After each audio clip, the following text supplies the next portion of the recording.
Given that the essence of moral thought is to address and ameliorate human suffering and to expand human freedoms, how can we afford not to attend to moral clarity when it comes to international relief and development? The Center for Values in International Development seeks to apply the insights, analytical frameworks, knowledge, and experience that already exist within the field of international development ethics to guide relief and development practice. Today, we begin a series of conversations introducing ethics in development that will start to build an effective bridge between the practitioners community and the ethicists community to the mutual benefit of both and to this significant improvement in the effectiveness of international relief and development. Other topics in this series will explore climate justice, inclusive development, empowerment, and democratic values. With me today is Drydyk and Nungari Mwangi. Nungari received her PhD in Development Studies from the University of Cambridge and currently leads the Center for African Leaders in Agriculture, which is part of the Alliance for a Green Revolution in Africa, based in Nairobi, Kenya. Jay is a professor of international development ethics at Carleton University in Ottawa, Canada, and he is the past president of the International Development Ethics Association and current president of the Human Development Capability Association.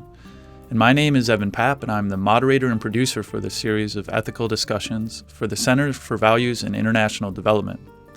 The first couple questions will be addressed to Jay, followed by questions addressed to Nungari. But this is a conversation, so feel free to address each other's comments.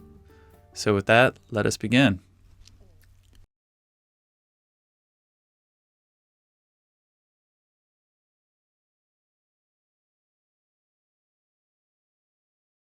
Practitioners in relief and development are often very uncomfortable when the topic turns to moral values.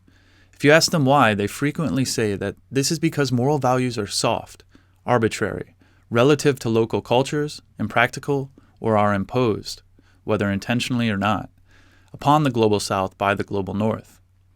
How can the field of international development ethics make moral values something that practitioners can understand, see as practical, and be comfortable to work with? So Jay, you're first up. Could you provide your thoughts? Great. Thank you. And it's a pleasure to be talking about these topics with Nungari. I think we should just back up a little bit and we should ask, where does ethics come from?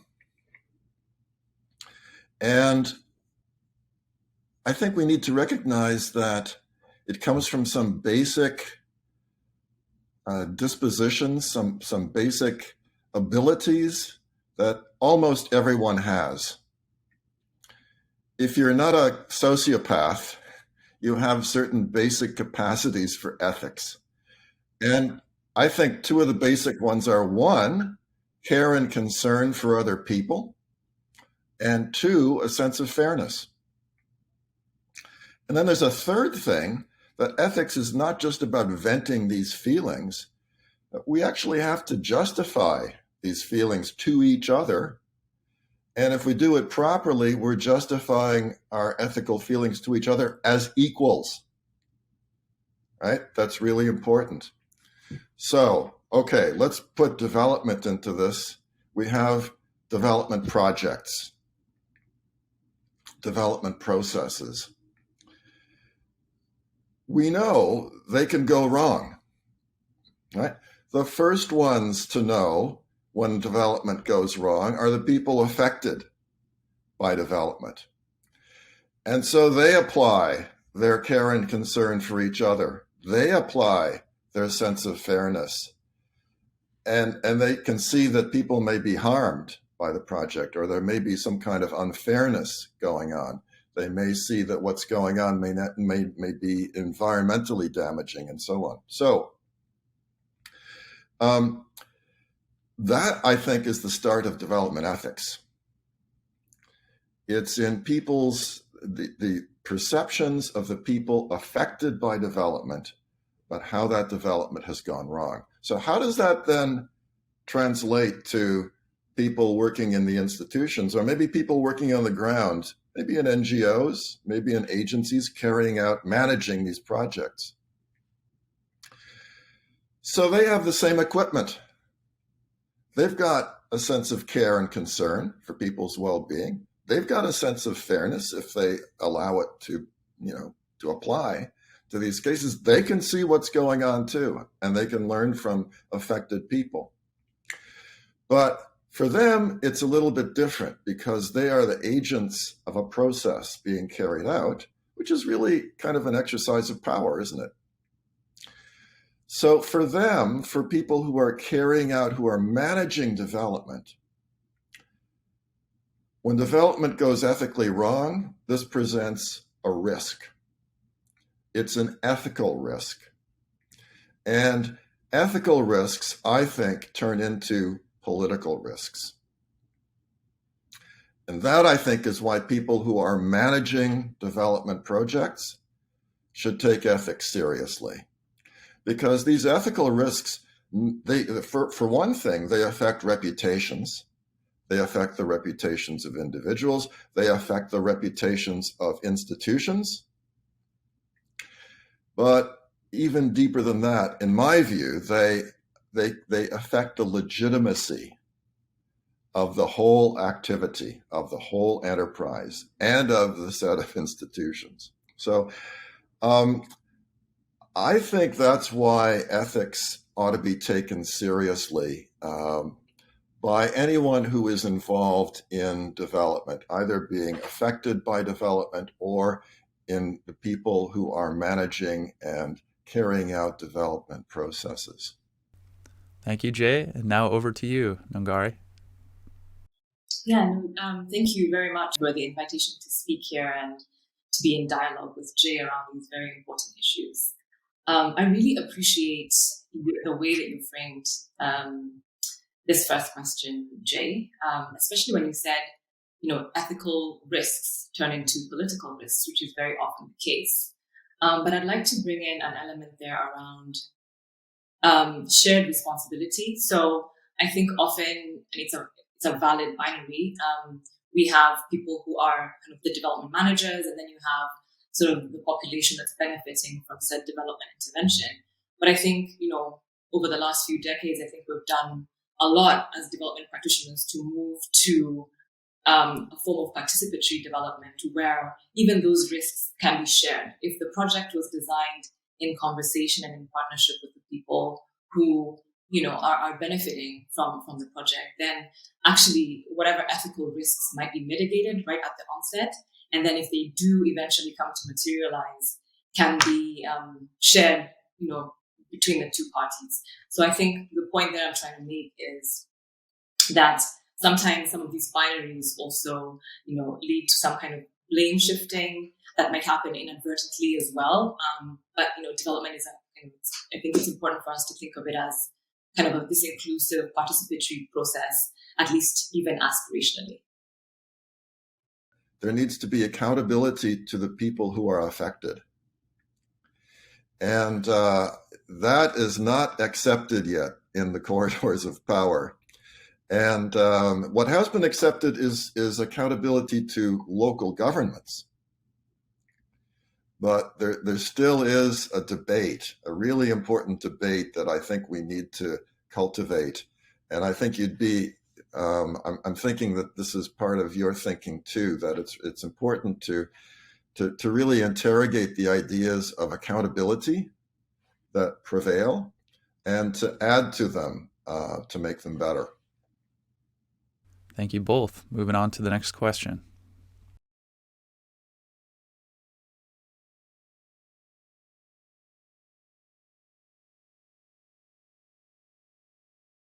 Development organizations purport to be ending hunger, expanding access to healthcare, or helping to protect human rights and a voice for the poor.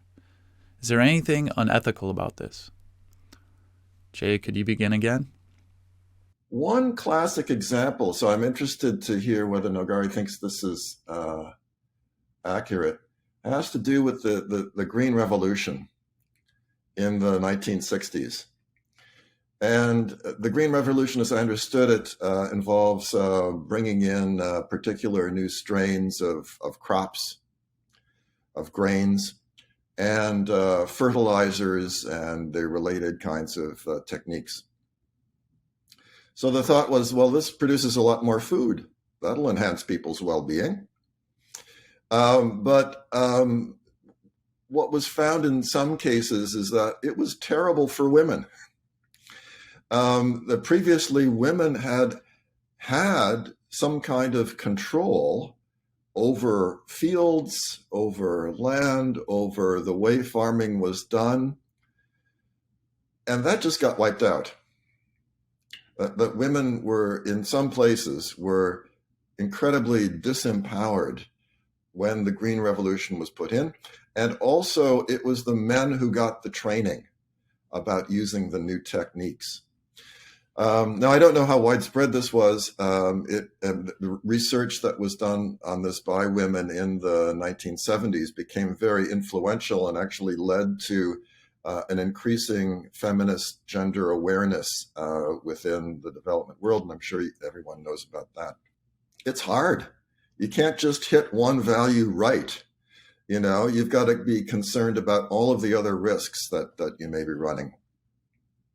Thank you, Jay. Let's go back to Nungari for her thoughts. Thank you for raising the question on, the complexities of the Green Revolution, at least as it happened in India, which was, I think, one of the pioneers of this practice. I'll actually add another one. I'm in full agreement with what you're saying. I think one of the fundamental challenges with how the Green Revolution occurred in India was that it was viewed predominantly as a productivity revolution. And that's still the connotation that it has today. And of course, productivity, and growth at the expense of everything else, even in the larger capitalist mindset, has trade-offs. And, the trade-offs that happened with the Green Revolution were, for example, what you're describing with women, and also, importantly, what happened to the environment. There was terrible environmental degradation. Little regard was given to soil health. Even things like the being able to protect some of the indigenous species, for example, those kinds of things were overlooked. And I think some of those lessons were hard learned, but I want to believe that they were learned. And even as, we're thinking about how we can increase productivity, how we can enhance agriculture in Africa, I want to stand with the point of view that says that we have learned from the mistakes of the past, hopefully, and so we're not trying to replicate them. We're trying to go in more environmentally conscious. We're still acknowledging that there are productivity challenges that the continent is facing. There are things that we need to do around safeguarding soil health, biodiversity loss, etc. So the question for me is, how do we strike that balance in a way that is acceptable to the parties involved, and not only to the parties involved, even to future generations when you're talking about, environmental questions, for example. It is very complex, and often, the way that it goes is that it's the people in power and the people who are holding the check that get to decide what we, prioritize, even as we implement these strategies.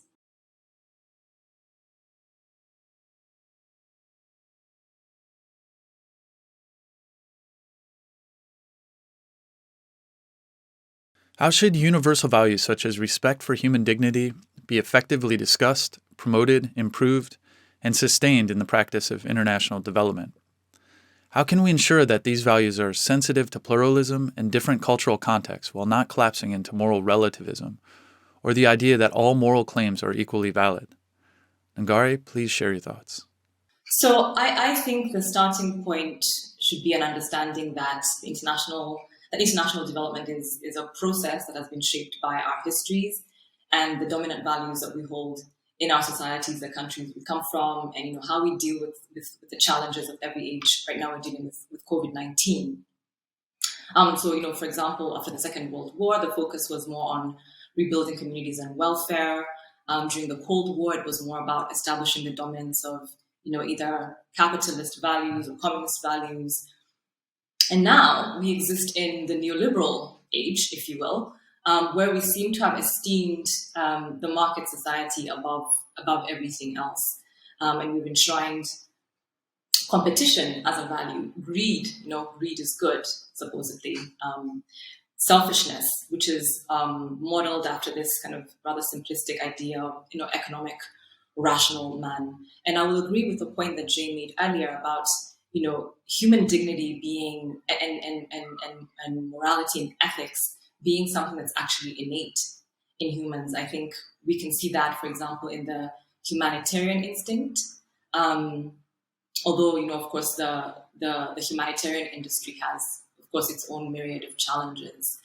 And also, to help me answer this question in the right context, we have to acknowledge that international development is also about the exercise of power and influence in a geopolitical, globalized world, but we remain fundamentally moral human beings. So this question for me is, if we can think of development, for example, as human flourishing, and maybe even as an evolutionary instinct, then we can begin to cultivate empathy, which for me begins with reckoning with your own reality and your own shortcomings, and then extending that grace to other human beings around you, rather than focusing on competition.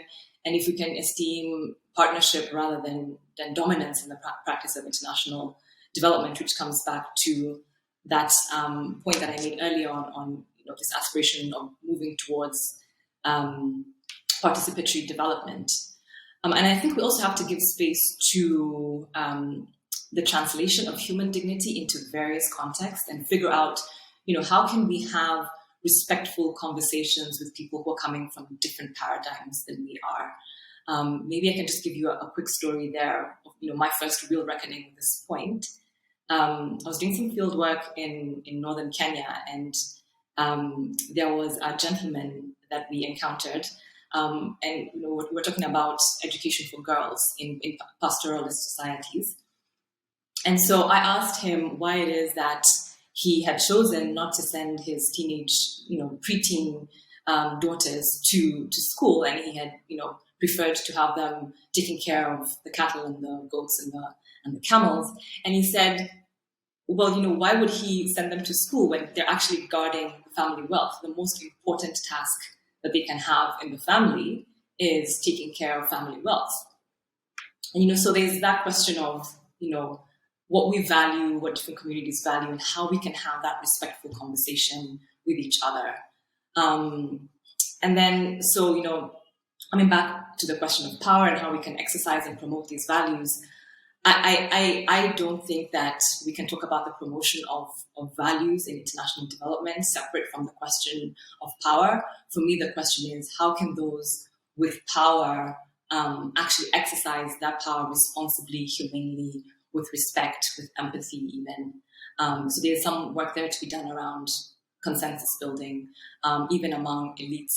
And then also I think, the challenge for minorities and for marginalized people is for them to organize and speak collectively and assert themselves and build, people to build solidarities alongside them in order to help, promote those values of inclusivity and, solidarity as well. Thank you, Nungari, and over to you, Jay. There are lots of critical resources that we have for fending off ideologies. And ultimately, we need to relate to our experience and each other's experience. The idea that everyone should be equally free to live well, that's a very powerful idea.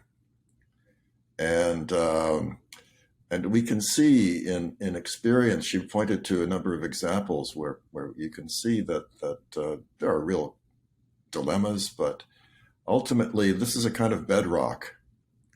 We if we can look and see what is causing what are the factors causing some people not to be equally free to live well? How do those factors relate to the exercise of power?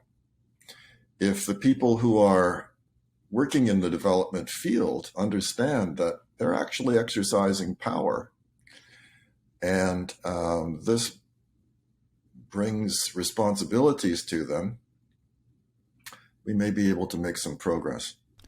Thank you both, and moving on to the next question.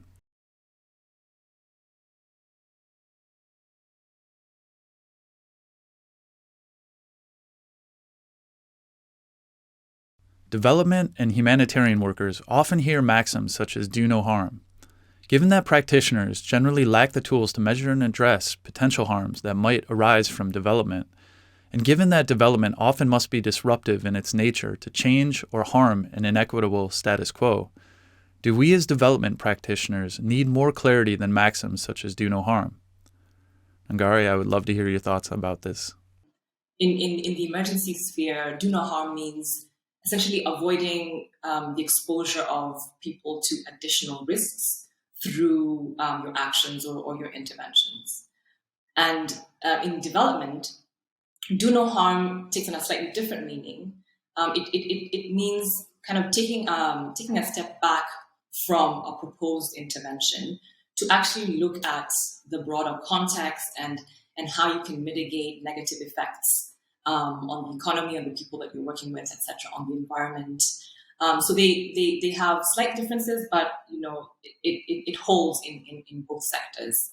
And I think actually unpacking practitioners do have the tools to evaluate harm, potential harm, and the effect of their actions in the development sphere. I think those tools actually exist. The extent to which they're utilized is maybe another question.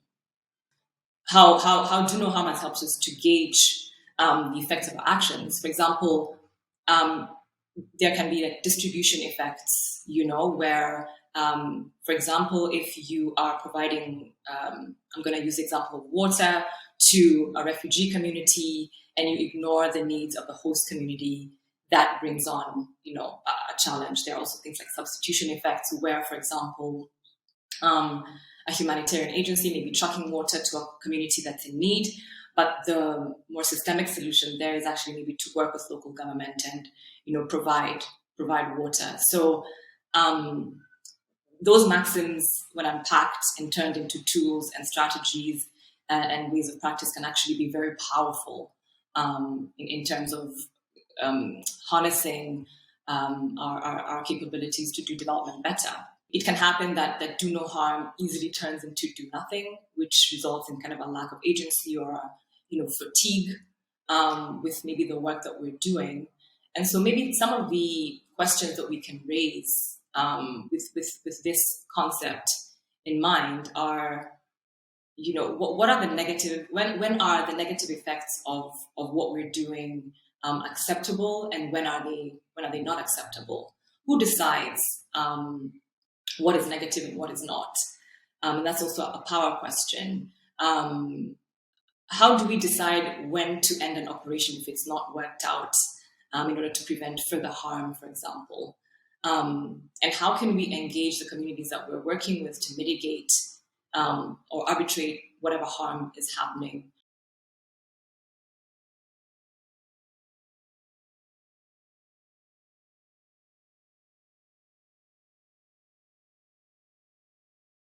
What do you think are some of the most important principles or indicators that can be used to measure the current landscape of human dignity, rights, and social justice in any given country or community? Nungari, could you please begin? Why do we have things like indicators in the first place? They must exist in the service of a goal. And that goal, for me, is human flourishing. Globally, there's a push to move away from growth as being the primary indicator of progress, to focusing more on well-being and welfare, as Jay actually mentioned earlier. But we also have to be careful about reliance on the substantive measures, because sometimes they don't really enable us to capture that full range of contributions.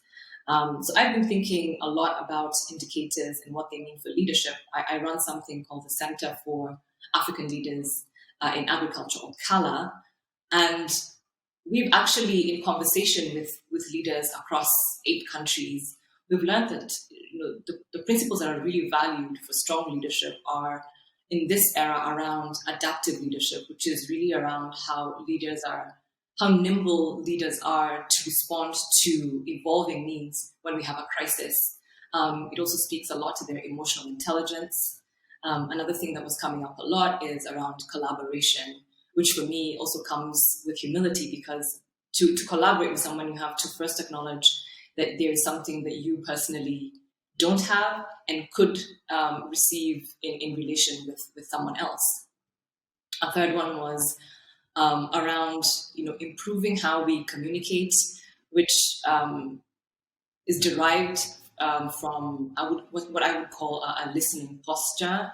And again, this idea of empathy is also come up ideas around how can we influence without authority, how can we build the necessary trust that allows us to have a good influence, an influence that brings about or gives birth to a lot more good than where we originally started from. So some of those things are very difficult to get indicators for, but what we've done is to say, if we are able to support leaders to hone these qualities and these characteristics which they already value, then they'll be better able to deliver on the commitments that they've made for the agriculture sector, many of which are outlined in the Malabo Protocol, outlined by the African Union, around 10% investment of GDP to the agriculture sector, etc. So we think that holding to these ethics, to these values, allows for better delivery, better achievement of the commitments that we've held to. Thank you, Nungari. And Jay? I listen to a lot of people who do work in developing indicators in the capability approach, and they are indicators of flourishing. The bedrock here is actually doing this in a participatory way, engaging with people to understand through their discussion of what people have reason to value. On the other hand, a really grounded kind of indicator that's grounded that way in what local people have reason to value may not extend for comparisons, right? So, and if you want to do comparisons across a whole country or between countries, sometimes you need to take really stupid indicators, but just because the data is available everywhere, right? Just to get kind of cross-country or inter-country comparisons going. But still, those can be useful for talking about ethical issues like gender inequality, for example. And I'm thinking of the way that Jean Drèze and Amartya Sen, when they write about India, they use very crude indicators of gender inequality, but they use it in an effective way to show which states have lagged behind which other states, in terms of closing the gaps.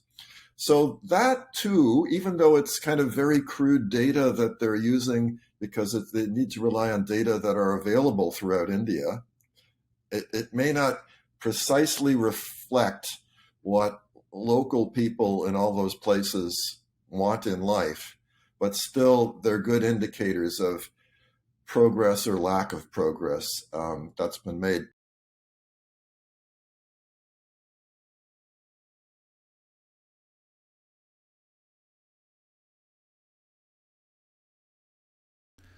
Nungari and Jay, could you please share with the audience your closing thoughts? Solidarity. Let's talk about solidarity. I think that's been an important theme in what Nungari has been talking about for the past while in this conversation. And so solidarity is important in lots of ways, isn't it? It's important in our local communities so that we trust each other.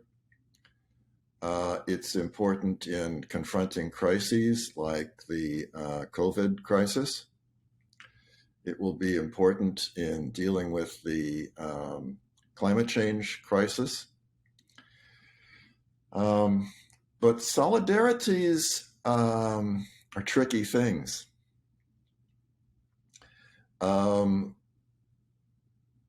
We have around the world a number of authoritarian governments that have a popular base, right? That because, what solidarity means is that you link with other people. but that may mean that there's a boundary and that there are others outside of that boundary. So I think our challenge is how to forge a kind of healthier set of solidarities,